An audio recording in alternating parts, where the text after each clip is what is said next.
एक बार बोलो सियावर रामचंद्र की जय हो। जय हो।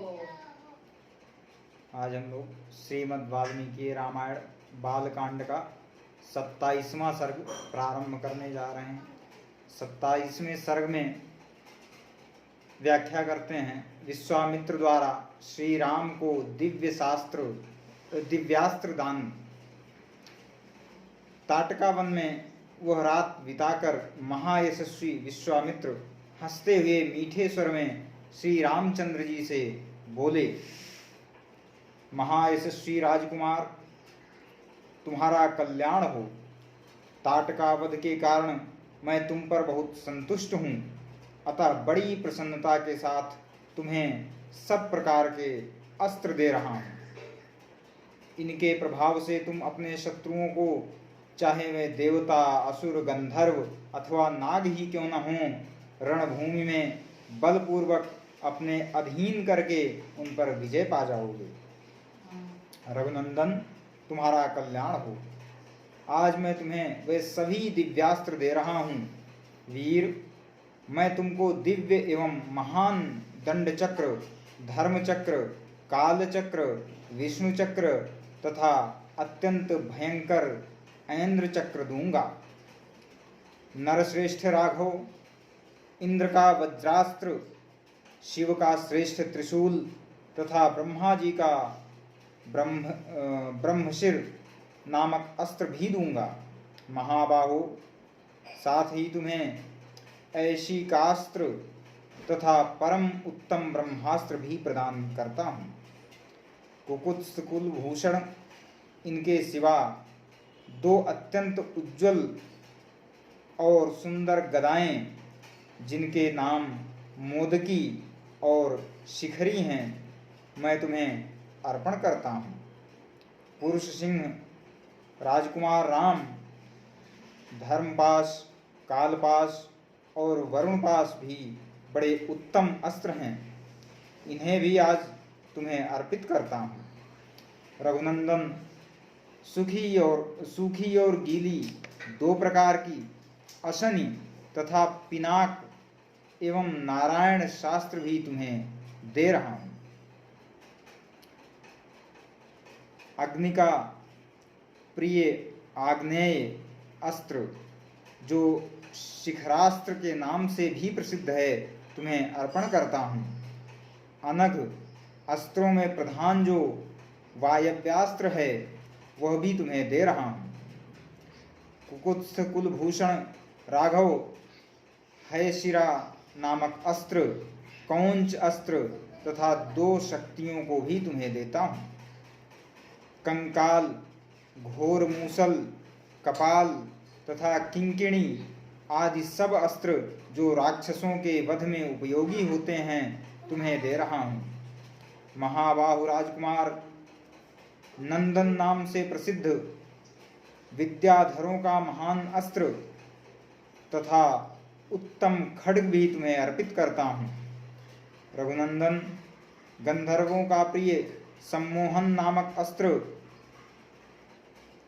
प्रस्वापन, प्रशमन तथा सौम्य अस्त्र भी देता हूँ। महायशस्वी पुरुष सिंह राजकुमार, वर्षण, शोषण, संतापन, विलापन तथा कामदेव का प्रिय दुर्जय अस्त्र मादन, गंधर्वों का प्रिय मानवास्त्र तथा पिशाचों का प्रिय मोहनास्त्र भी तुम्हें भी मुझसे ग्रहण करो। नरश्रेष्ठ राजपुत्र महाबाहुराम, तापस, महाबली, सौमन, संवर्त, दुर्जय, मौसल, सत्य और महामाया उत्तम अस्त्र भी तुम्हें अर्पण करता हूँ। सूर्य देवता का तेज, प्रभ नामक अस्त्र, जो शत्रु के तेज का नाश करने वाला है, तुम्हें अर्पित करता हूँ। सोम देवता का शिशिर नामक अस्त्र, त्वष्टा अर्थात विश्वकर्मा का अत्यंत दारुण अस्त्र, भग देवता का भी भयंकर अस्त्र तथा मनु का शीतेषु नामक अस्त्र भी तुम्हें देता हूँ। महाबाहु राजकुमार श्री राम, ये सभी अस्त्र इच्छानुसार रूप धारण करने वाले महान बल से संपन्न तथा परम उदार हैं। तुम शीघ्र ही इन्हें ग्रहण करो। ऐसा कहकर मुनिवर विश्वामित्र जी उस समय स्नान आदि से शुद्ध हो पूर्वाभिमुख होकर बैठ गए और अत्यंत प्रसन्नता के साथ उन्होंने श्री रामचंद्र जी को उन सभी उत्तम अस्त्रों का उपदेश दिया, जिन अस्त्रों का पूर्ण रूप से संग्रह करना देवताओं के लिए भी दुर्लभ है। उन सब को विप्रवर विश्वामित्र जी ने श्री रामचंद्र जी को समर्पित कर दिया। बुद्धिमान विश्वामित्र जी ने ज्यों ही जप आरंभ किया त्यों ही वे सभी परम पूज्य दिव्यास्त्र स्वतः आकर श्री रघुनाथ जी के पास उपस्थित हो गए और अत्यंत हर्ष में भरकर उस समय श्री रामचंद्र जी से हाथ जोड़कर कहने लगे, परम उदार रघुनंदन, आपका कल्याण हो। हम सब आपके किंकर हैं। आप हमसे जो जो सेवा लेना चाहेंगे वह सब हम करने को तैयार रहेंगे। उन महान प्रभावशाली अस्त्रों के इस प्रकार कहने पर श्री रामचंद्र जी मन ही मन बहुत प्रसन्न हुए और उन्हें ग्रहण करने के पश्चात हाथ से उनका स्पर्श करके बोले, आप सब मेरे मन में निवास करें। तदनंतर महातेजस्वी श्री राम ने प्रसन्न चित्त होकर महामुनि विश्वामित्र को प्रणाम किया और आगे की यात्रा आरंभ की। इस प्रकार श्री वाल्मीकि निर्मित आर्ष रामायण आदि काव्य के बालकांड में 27वां सर्ग पूरा हुआ। बोलो सियावर रामचंद्र की जय हो। 28वां सर्ग। 28वें सर्ग में वर्णन करते हैं विश्वामित्र का श्री राम को अस्त्रों की संहार विधि बताना तथा उन्हें अन्यान्य अस्त्रों का उपदेश करना। श्री राम का एक आश्रम एवं यज्ञ स्थान के विषय में मुनि से प्रश्न। उन अस्त्रों को ग्रहण करके परम पवित्र श्री राम का मुख प्रसन्नता से खिल उठा था।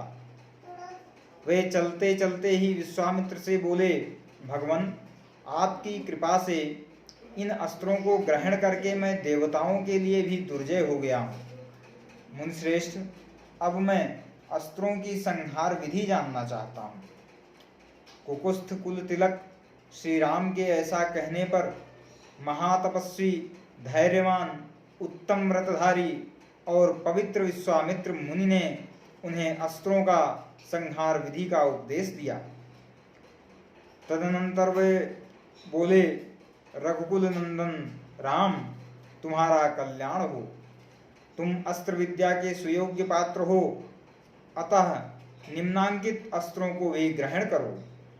सत्यवान, सत्यकीर्ति, धृष्ट, रभस, प्रतिहातर, प्रांगमुख, अवांगमुख, लक्ष्य, अलक्ष्य, दृढ़नाभ, सुनाभ, दशाक्ष, शतवक्र, दशशीर्ष, शतोदर, पद्मनाभ, महानाभ, दुंदुनाभ, स्वनाभ, ज्योतिष, शकुन, नैरास्य, विमल, दैत्यनाशक, योगंधर और विनिद्र, शुचिबाहु, महाबाहु, निष्कलि, विरुच, सार्चिमाली, धृतिमाली, वृत्तिमान, रुचिर,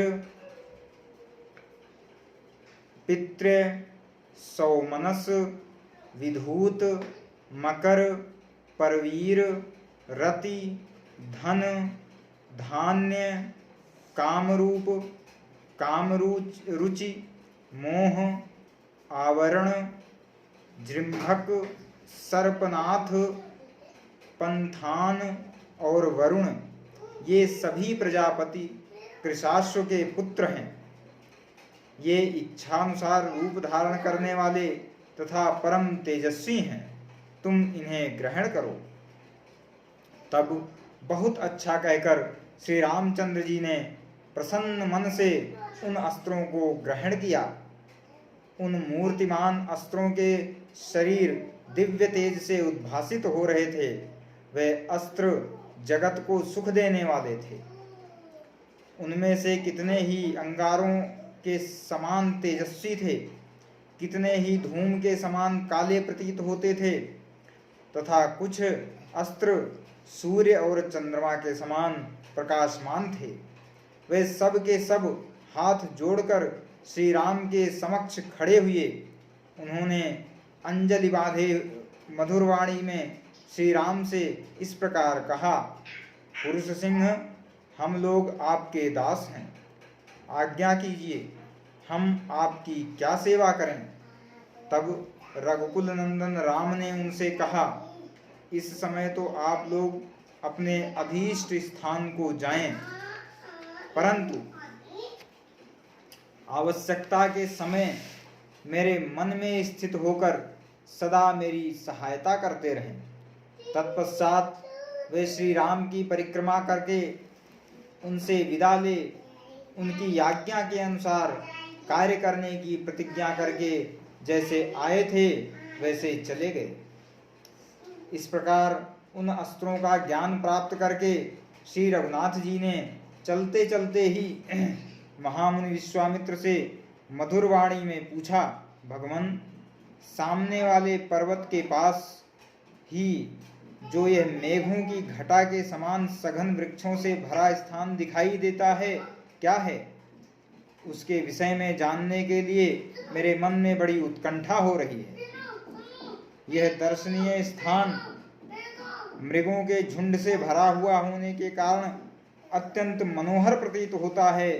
नाना प्रकार के पक्षी अपनी मधुर शब्दावली से इस स्थान की शोभा बढ़ाते हैं। मुनिश्रेष्ठ, इस प्रदेश की इस सुखमयी स्थिति से यह जान पड़ता है कि अब हम लोग उस रोमांचकारी दुर्गम ताटका वन से बाहर निकल आए हैं। भगवान, मुझे सब कुछ बताइए, यह किसका आश्रम है? भगवान, महामुने, जहाँ आपकी यज्ञ क्रिया हो रही है, जहाँ वे पापी, दुराचारी, ब्रह्म हत्यारे, दुरात्मा, राक्षस आपके यज्ञ में विघ्न डालने के लिए आया करते हैं, और जहाँ मुझे यज्ञ की रक्षा तथा राक्षसों के वध का कार्य करना है, उस आपके आश्रम का कौन सा देश है? ब्राह्मण, मुनिश्रेष्ठ प्रभो, यह सब मैं सुनना चाहता हूँ। इस प्रकार श्री वाल्मीकि निर्मित आर्ष रामायण आदि काव्य के बालकांड में 28वां सर्ग पूरा हुआ। बोलो सियावर रामचंद्र की जय हो। 29वां सर्ग।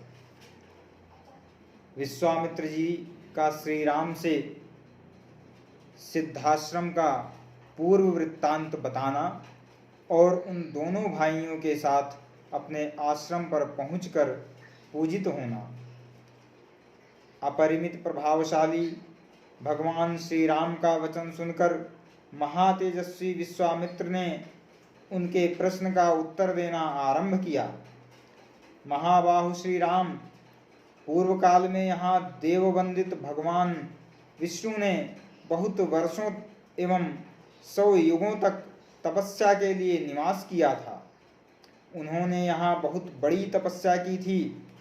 यह महान महात्मा वामन अवतार धारण करने को उद्यत हुए श्री विष्णु का अवतार ग्रहण से पूर्व आश्रम था। इसकी सिद्धाश्रम के नाम से प्रसिद्धि थी, क्योंकि यहाँ महातपस्वी विष्णु को सिद्धि प्राप्त हुई थी। जब वे तपस्या करते थे, उसी समय विरोचन कुमार राजा बलि ने इंद्र और मरुदगणों सहित समस्त देवताओं को पराजित करके उनका राज्य अपने अधिकार में कर दिया था। वे तीनों लोकों में विख्यात हो गए थे। उन महाबली महान असुरराज ने एक यज्ञ का आयोजन किया।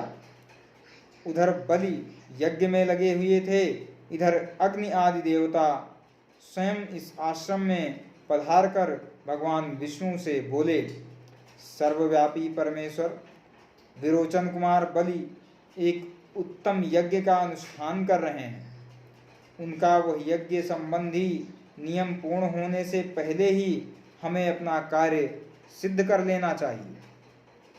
इस समय जो भी याचक इधर उधर से आकर उनके यहाँ याचना के लिए उपस्थित होते हैं, वे गौ, भूमि और सुवर्ण आदि संपत्तियों में से जिस वस्तु को भी लेना चाहते हैं, उनको वे सारी वस्तुएं राजा बलि यथावत रूप से अर्पित करते हैं। अतः विष्णु, आप देवताओं के हित के लिए अपनी योग माया का आश्रय ले वामन रूप धारण करके उस यज्ञ में जाइए और हमारा उत्तम कल्याण साधन कीजिए। श्री राम इसी समय अग्नि के समान तेजस्वी महर्षि कश्यप धर्मपत्नी अदिति के साथ अपने तेज से प्रकाशित होते हुए वहां आए। वे 1 सहस्र दिव्य वर्षों तक चालू रहने वाले महान व्रत को अदिति देवी के साथ ही समाप्त करके आए थे। उन्होंने वरदायक भगवान मधुसूदन की इस प्रकार स्तुति की। भगवान, आप तपोमय हैं, तपस्या की राशि हैं, तप आपका स्वरूप है, आप ज्ञान स्वरूप हैं। मैं भली भांति तपस्या करके उसके प्रभाव से आप पुरुषोत्तम का दर्शन कर रहा हूँ। प्रभु, मैं इस सारे जगत को आपके शरीर में स्थित देखता हूँ। आप अनादि हैं। काल और वस्तु की सीमा से परे होने के कारण आपका इदमित्थम रूप से निर्देश नहीं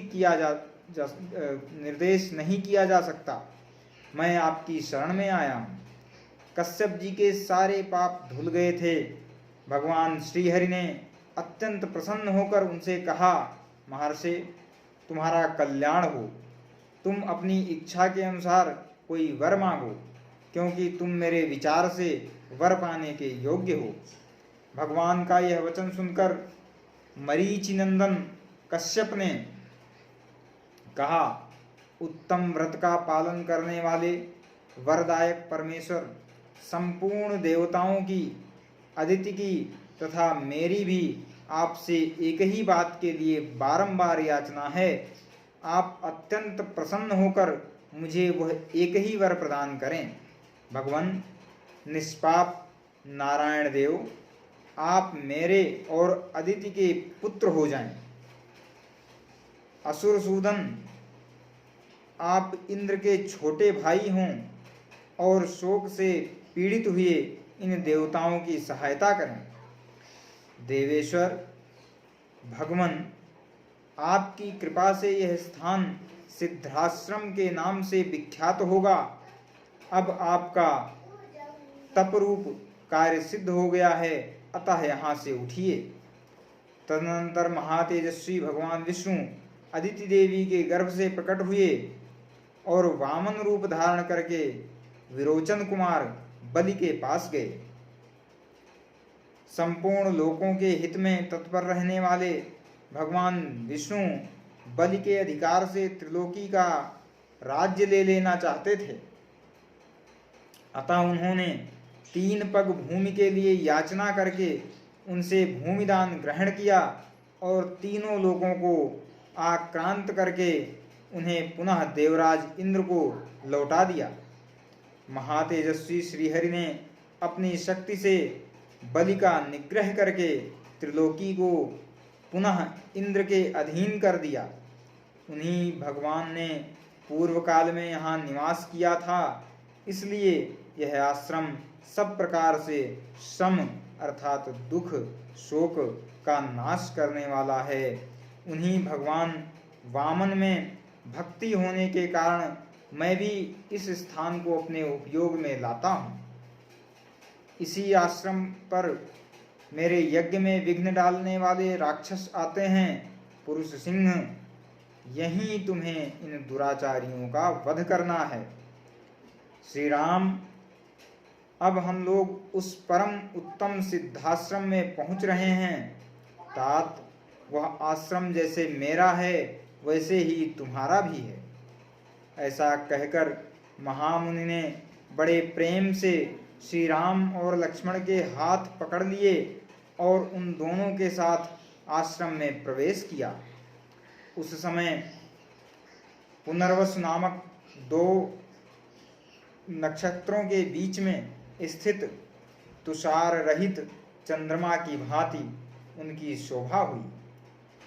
विश्वामित्र जी को आया देख सिद्धाश्रम में रहने वाले सभी तपस्वी उछलते कूदते हुए सहसा उनके पास आए और सबने मिलकर उन बुद्धिमान विश्वामित्र की यथोचित पूजा की। इसी प्रकार उन्होंने उन दोनों राजकुमारों का भी अतिथि सत्कार किया। 2 घड़ी तक विश्राम करने के बाद रघुकुल को आनंद देने वाले शत्रुदमन राजकुमार श्री राम और लक्ष्मण हाथ जोड़कर मुनिवर विश्वामित्र जी से बोले, मुनिश्रेष्ठ, आप आज ही यज्ञ की दीक्षा ग्रहण करें, आपका कल्याण हो। यह सिद्धाश्रम वास्तव में यथा नाम तथा गुण सिद्ध हो और राक्षसों के वध के विषय में आपकी कही हुई बात सच्ची हो। उनके ऐसा कहने पर महातेजस्वी महर्षि विश्वामित्र जितेंद्रिय भाव से नियम पूर्वक यज्ञ की दीक्षा में प्रविष्ट हुए। वे दोनों राजकुमार भी सावधानी के साथ रात व्यतीत करके सवेरे उठे और स्नान आदि से शुद्ध हो प्रातःकाल की संध्योपासना तथा नियम पूर्वक सर्वश्रेष्ठ गायत्री मंत्र का जप करने लगे। जब पूरा होने पर उन्होंने अग्निहोत्र करके बैठे हुए विश्वामित्र जी के चरणों में वंदना की। इस प्रकार श्री वाल्मीकि निर्मित आर्ष रामायण आदि काव्य के बालकांड में 29वां सर्ग पूरा हुआ। बोलो सियावर रामचंद्र की जय हो। प्रारंभ करते हैं 30वां सर्ग। 30वें सर्ग में वर्णन है श्री राम द्वारा विश्वामित्र के यज्ञ की रक्षा तथा राक्षसों का संहार। तदनंतर देश और काल को जानने वाले शत्रुदमन राजकुमार श्री राम और लक्ष्मण 2 देश और काल के अनुसार बोलने योग्य वचन के मर्मज्ञ थे। कौशिक मुनि से इस प्रकार बोले, भगवान, अब हम दोनों यह सुनना चाहते हैं कि किस समय उन दोनों निशाचरों का आक्रमण होता है, जबकि हमें उन दोनों को यज्ञ भूमि में आने से रोकना है। कहीं ऐसा न हो असावधानी में ही वो समय हाथ से निकल जाए, अतः उसे बता दीजिए। ऐसी बात कहकर युद्ध की इच्छा से उतावले हुए उन दोनों कुकुत्सवंशी राजकुमारों की ओर देखकर वे सब मुनि बड़े प्रसन्न हुए और उन दोनों बंधुओं की भूरी भूरी प्रशंसा करने लगे। वे बोले, ये मुनिवर विश्वामित्र जी यज्ञ की दीक्षा ले चुके हैं, अतः अब मौन रहेंगे। आप दोनों रघुवंशी वीर सावधान होकर आज से 6 रातों तक इनके यज्ञ की रक्षा करते रहें। मुनियों का यह वचन सुनकर वे दोनों यशस्वी राजकुमार लगातार 6 दिन और 6 रात तक उस तपोवन की रक्षा करते रहे। इस बीच में उन्होंने नींद भी नहीं ली। शत्रुओं का दमन करने वाले वे परम धनुर्धर वीर सतत सावधान रहकर मुनिवर विश्वामित्र के पास खड़े हो उनकी और उनके यज्ञ की रक्षा में लगे रहे। इस प्रकार कुछ काल बीत जाने पर जब छठा दिन आया, तब श्री राम ने सुमित्रा कुमार लक्ष्मण से कहा, सुमित्रानंदन, तुम अपने चित्त को एकाग्र करके सावधान हो जाओ। युद्ध की इच्छा से शीघ्रता करते हुए श्री राम इस प्रकार कह ही रहे थे कि उपाध्याय अर्थात ब्रह्मा, पुरोहित अर्थात उपदृष्टा तथा अन्याय ऋत्विजों से घिरी हुई यज्ञ की वेदी सहसा प्रज्वलित हो उठी। वेदी का यह जलना राक्षसों के आगमन का सूचक उत्पात था। इसके बाद कुश, चमस, शुक्र, समिधा और फूलों के ढेर से सुशोभित होने वाली विश्वामित्र तथा ऋत्विजों सहित जो यज्ञ की वेदी थी उस पर आहवनीय अग्नि प्रज्वलित हुई, अर्थात अग्नि का यह प्रज्वलन यज्ञ के उद्देश्य से हुआ था। फिर तो शास्त्रीय विधि के अनुसार वेद मंत्रों के उच्चारण पूर्वक उस यज्ञ का कार्य आरंभ हुआ। इसी समय आकाश में बड़े जोर का शब्द हुआ जो बड़ा ही भयानक था।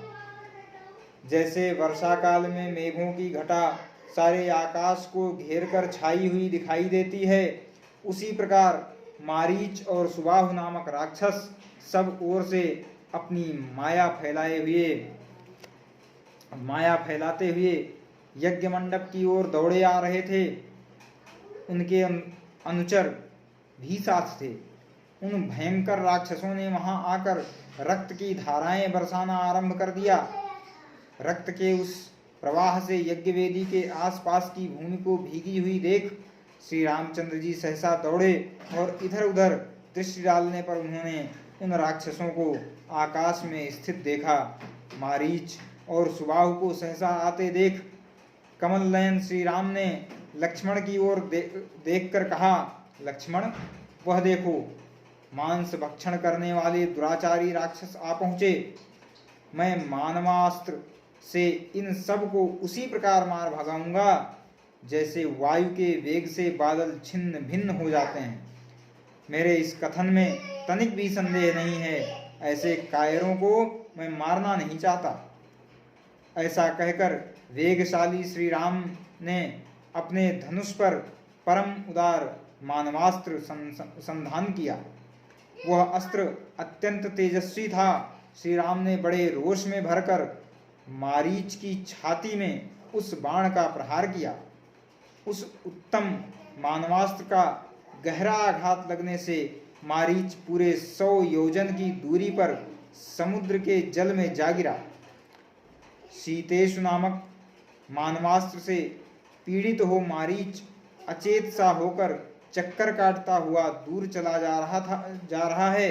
यह देख श्री राम ने लक्ष्मण से कहा, लक्ष्मण देखो, मनु के द्वारा प्रयुक्त शीतेशु नामक मानवास्त्र इस राक्षस को मूर्छित करके दूर लिए जा रहा है, किंतु उसके प्राण नहीं ले रहा है। अब यज्ञ में विघ्न डालने वाले इन दूसरे निर्दय दुराचारी पराक्रमी एवं रक्तभोजी राक्षसों को भी मार गिराता हूँ। लक्ष्मण से ऐसा कहकर रघुनंदन श्री राम ने अपने हाथ की फुर्ती दिखाते हुए शीघ्र ही महान आग्नेयास्त्र का संधान करके उसे सुबाहु की छाती पर चलाया। उसकी चोट लगते ही वो मरकर पृथ्वी पर गिर पड़ा। फिर महायशस्वी परम उदार रघुवीर ने वायव्यास्त्र लेकर शेष निशाचरों का भी संहार कर डाला और मुनियों को परम आनंद प्रदान किया। इस प्रकार रघुकुल नंदन श्री राम यज्ञ में विघ्न डालने वाले समस्त राक्षसों का वध करके वहां ऋषियों द्वारा उसी प्रकार सम्मानित हुए जैसे पूर्व काल में देवराज इंद्र असुरों पर विजय पाकर महर्षियों द्वारा पूजित हुए थे। यज्ञ समाप्त होने पर महामुनि विश्वामित्र ने संपूर्ण दिशाओं को विघ्न बाधाओं से रहित देख श्री रामचंद्र जी से कहा, महाबाहो, मैं तुम्हें पाकर कृतार्थ हो गया। तुमने गुरु की आज्ञा का पूर्ण रूप से पालन किया। महायशस्वी वीर, तुमने इस सिद्धाश्रम का नाम सार्थक कर दिया। इस प्रकार श्री रामचंद्र जी की प्रशंसा करके मुनि ने उन दोनों भाइयों के साथ संध्योपासना की। इस प्रकार श्री वाल्मीकि निर्मित आर्ष रामायण आदि काव्य के बालकांड में 30वां सर्ग पूरा हुआ। बोलो सियावर रामचंद्र की जय हो। पवन सुत हनुमान की जय हो। अब इससे आगे 31वां सर्ग हम लोग कल श्रवण करेंगे।